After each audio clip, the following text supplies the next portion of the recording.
People, सो आज हम discuss करने वाले हैं कि how did things go from this this this and this to finally कुछ ही दिन पहले दिस। ये पूरा का पूरा हुआ क्या, आज हम क्रोनोलॉजिकल ऑर्डर में टाइमलाइन के साथ समझेंगे। बहुत सारे न्यूज चैनल्स में आपने सुना होगा, इधर उधर घूमते फिरते तो सुन ही लिया होगा कि हमारे जो राहुल गांधी जी हैं उनको उनकी बेसिकली पार्लियामेंट की मेंबरशिप से डिस्क्वालीफाई कर दिया गया था। तो ये पूरा इसके पीछे का कारण क्या है, इसके पीछे का रीजन क्या है, हम एक एक चीज समझेंगे। तो यहां पर कहानी शुरू होती है 2019 से, कर्नाटका में एक रैली के ड्यूरिंग अलेजिडली, अब यहां पे वर्ड यूज हो रहा है अलेजिडली, क्यों? क्योंकि इस चीज का आरोप है, अभी प्रूफ नहीं हुआ है, इस चीज का आरोप है कि अलेजिडली बेसिकली राहुल गांधी जी ने यह बोल दिया था कि ऐसा क्यों है कि सारे के सारे चोरों का नाम या सरनेम में मोदी आता है, चाहे आप नीरव मोदी ले लें, चाहे आप ललित मोदी ले लें, या चाहे आप नरेंद्र मोदी ले लें। ये चीज उन्होंने अलेजिडली एक रैली के ड्यूरिंग कही थी। फाइनली इसके ऊपर ऑब्वियसली किसी ना किसी को एक्शन लेना ही था, तो वहीं के भाई एक पूर्णेश मोदी करके मिनिस्टर थे, बीजेपी के मिनिस्टर इन गुजरात गवर्नमेंट, उन्होंने इस चीज के ऊपर केस फाइल कर दिया। अब अगर आप इस चीज पे जाएं, जो कि लॉ एक्सपर्ट्स ने बहुत सारी जगह बोला है कि ऐसा क्यों, उन्होंने नाम लिया नीरव मोदी का, उन्होंने नाम लिया ललित मोदी का, और उन्होंने नाम लिया नरेंद्र मोदी जी का। तो ये कौन होते हैं mister Purnesh Modi, case file करने वाले? काफी सारे लीगल एक्सपर्ट्स का कहना है, इस पे हम बाद में जाएंगे, बट कहने को फिलहाल में हम ये भी बोल सकते हैं कि ठीक है भाई, उनका सरनेम भी मोदी है, तो हो सकता है उनको ऑफेंसिव लगा हो, उनको डिफेमेटरी लगा हो सकता है उनको चार लोग चिढ़ाने लगे हो कि मोदी तो चोर होते हैं और तुम्हारा सरनेम भी मोदी है। तो इस पॉइंट को पकड़ के हम नहीं बैठेंगे कि ये कौन होते हैं केस फाइल करने वाले। हम सीधा आ जाते हैं 2019 से केस फाइल होने के बाद 2023 मार्च पर। यहां फाइनली एक ट्रायल कोर्ट, जो कि सूरत गुजरात में, ट्रायल कोर्ट ने राहुल गांधी जी को कन्विक्ट कर दिया। कन्विक्ट कर दिया मतलब उन्होंने पनिशमेंट सुना दिया डिफेमेशन, क्रिमिनल डिफेमेशन के लिए, जिसमें क्रिमिनल डिफेमेशन का आप एक चीज समझिए, आईपीसी के अंडर उसमें आप maximum, and I am talking about maximum here, ठीक है, मैक्सिमम 2 साल तक की सजा सुनाई जा सकती है और उसके अलावा फाइन अलग, ठीक है, 2 साल। यहां पर ट्रायल कोर्ट ने क्या किया, ट्रायल कोर्ट ने मैक्सिमम सजा सुना दी यहां पे राहुल गांधी जी को। मतलब आप मान लो मैक्सिमम 5 पानी पूरी खा सकते हो, नहीं ये तो थोड़ा ज्यादा हो गया, चलो कोई और एग्जांपल लेते हैं, मैक्सिमम आप 2 बॉटल पानी पी सकते हो, ठीक है, 4 घंटे के अंदर। आपने बोला ठीक है 2 बॉटल पानी में पी सकता हूं 4 घंटे के अंदर, अब मैं बोलूं 2 की 2 बॉटल पी, तो यहां मैक्सिमम सेंटेंस की बात हो रही है, मतलब आप उससे कम कितना भी दे सकते हो अगर क्रिमिनल डिफेमेशन में कन्विक्ट होता है तो। लेकिन यहां कोर्ट ने पूरे 2 साल की सुना दी।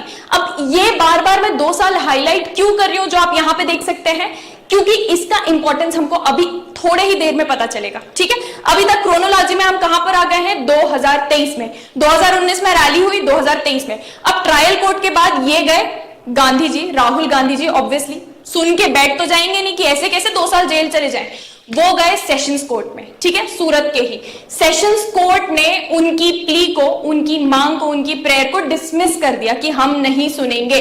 सेम फिर वो लेकर गए गुजरात हाई कोर्ट में, गुजरात हाई कोर्ट ने भी इस चीज को सुनने से मना कर दिया, उन्होंने बोला कि नहीं भाई हम कुछ नहीं कर सकते। फिर जाके फाइनली ये केस गया सुप्रीम कोर्ट में। लेकिन इसके बीच में Lok Sabha membership, basically Lok Sabha secretariat ने उनकी मेंबर ऑफ पार्लियामेंट की मेंबरशिप को डिस्क्वालीफाई कर दिया।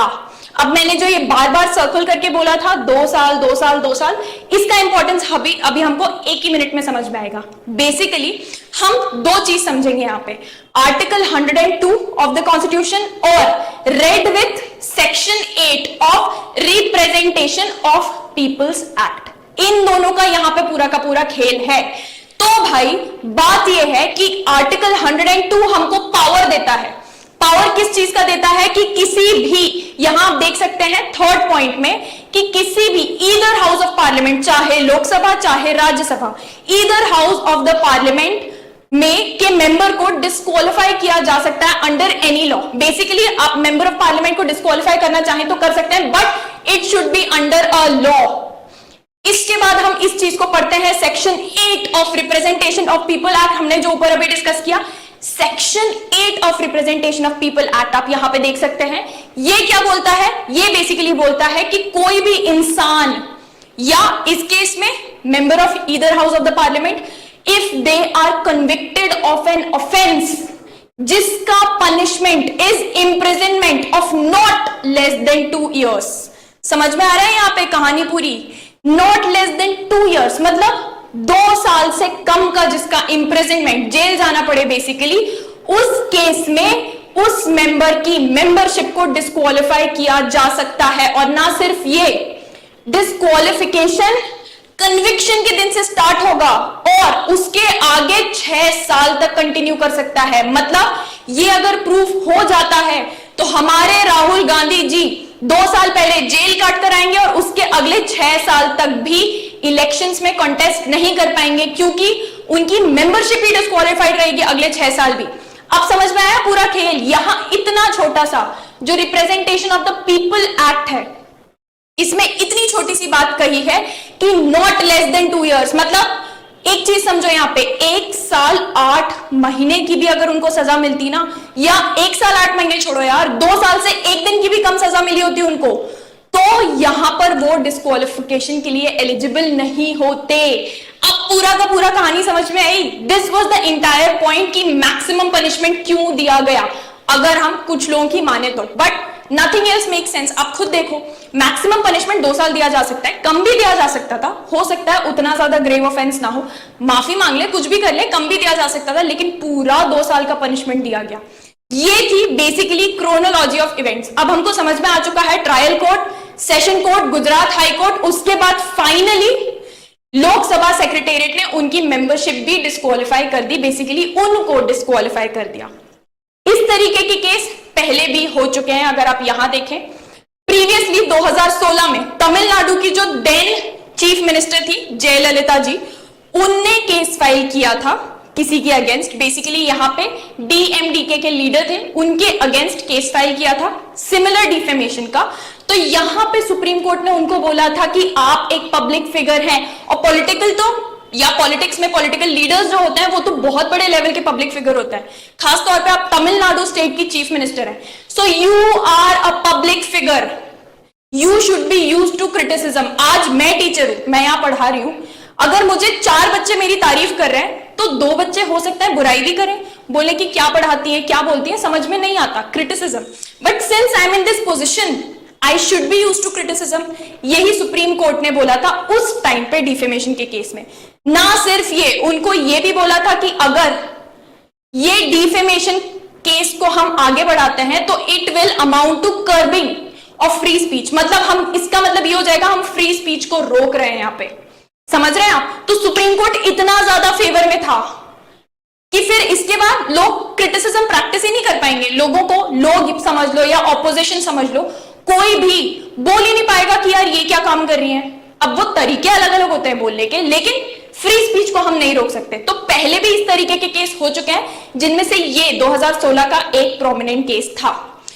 फाइनली ये चीज पूरी की पूरी लेकर गए सुप्रीम कोर्ट में, किसी और ने सुना नहीं, सुप्रीम कोर्ट में लेकर गए। सुप्रीम कोर्ट ने फाइनली सुनते हुए उनकी प्ली को 4 अगस्त को बोल दिया कि नहीं भाई, ये कन्विक्शन नहीं हो सकता, इस कन्विक्शन पे स्टे लगाना पड़ेगा। क्यों? सुप्रीम कोर्ट ने एक छोटे से पॉइंट को पकड़ा जिसपे पूरा का पूरा केस टिका हुआ था। एक तो उन्होंने बोला राहुल गांधी जी को, उन्होंने बोला कि भाई देखो, बात तो गलत की है तुमने, आपको ऐसा नहीं करना चाहिए था, आप इस लेवल पे हैं, आप इस ओहदे पर हैं कि आपको थोड़ा सोच समझ के बोलना चाहिए। ऑब्वियस सी बात है, कोई भी उनको यही बोले। लेकिन फिर उन्होंने इन जनरल जो जजमेंट दिया, उन्होंने जो बात बोली, उसमें ये एक छोटा सा पॉइंट सुप्रीम कोर्ट ने बोला कि हमको देखकर और केस को पढ़कर जो चीज समझ में आ रही है वो ये है कि अगर जो चीज मैंने बोली थी 2 साल से 1 दिन भी कम होता ये कन्विक्शन या ये सेंटेंस 2 साल से 1 दिन भी कम, तो हम बोल सकते हैं कि इनको डिस्क्वालीफाई नहीं किया जाता। समझ रहे हैं आप? तो सुप्रीम कोर्ट ने भी ये एक छोटी सी बात पकड़ी और इस चीज पे ट्रायल कोर्ट को बोला कि आपने इस पॉइंट पे कैसे ध्यान नहीं दिया, इस पॉइंट को आपको पकड़ के और फिर जजमेंट देना चाहिए था। सुप्रीम कोर्ट ने इसी पॉइंट पे इलैबोरेट किया कि मान लो एक दिन भी कम होता तो मतलब ये डिस्क्वालिफिकेशन के लिए एलिजिबल नहीं होते। तो क्या सिर्फ इतने से रीजन की वजह से पूरी की पूरी 2 साल तक इंप्रिजनमेंट को ही काटे और उसके बाद बाहर निकलने के बाद भी 6 साल तक भुगते? क्योंकि इनका तो पूरा पॉलिटिकल लीडर ही है ना, पॉलिटिकल करियर है इनका, और क्या करेंगे? तो आप जेल से बाहर आ जाओ, उसके बाद 6 साल तक और, मतलब 8 से लेके 8 साल तक ये इलेक्शन कंटेस्ट ही नहीं कर पाएंगे। सुप्रीम कोर्ट ने एक और छोटी सी प्यारी सी बात पकड़ी, उन्होंने बोला इससे ना सिर्फ जो लीडर है यहाँ पे मतलब राहुल गांधी जी, उन पर फर्क पड़ेगा बल्कि इलेक्टोरेट पर भी फर्क पड़ेगा। यहां इलेक्टोरेट कौन होता है? इलेक्टोरेट वो जो लोग इनको वोट देना चाहते हैं या किसी कॉन्स्टिट्यूएंसी में जहां से ये बिलोंग करते हैं, बेसिकली वायनाड इन केरला, वो इनकी कॉन्स्टिट्यूएंसी है। वहां के लोग जो इलेक्शन में पार्ट लेते हैं, जो इलेक्शन में वोट करते हैं, इलेक्टोरेट की भी अधिकार पर ये नुकसान पहुंचाएगा। इतनी सी बात बोली थी सुप्रीम कोर्ट में। So please tell me in the comments below कि ये जो पूरा सिलसिला चला है। अच्छा, इसके बाद एक इंपॉर्टेंट चीज, फाइनली आप देखोगे 4 अगस्त को सुप्रीम कोर्ट ने डिसीजन दिया ना, उसके एक दिन के अंदर ही वापस से लोकसभा की सेक्रेटेरिएट ने इनका डिस्क्वालिफिकेशन कैंसिल करके फाइनली इनको मेंबर ऑफ पार्लियामेंट के तौर पर वापस एंटर करने का परमिशन दे दिया है। So what I want you to do is, I want you to tell me in the comments below कि आपका क्या ओपिनियन है या आपका क्या मानना है इस पूरे डिस्क्वालिफिकेशन के बारे में। होना चाहिए था कि नहीं, पहली चीज। दूसरी चीज, हुआ तो क्या इतनी लंबी सजा मिलनी चाहिए थी? और तीसरी चीज, क्या जो सुप्रीम कोर्ट ने बोला ये सही था? Please tell me in the comments below.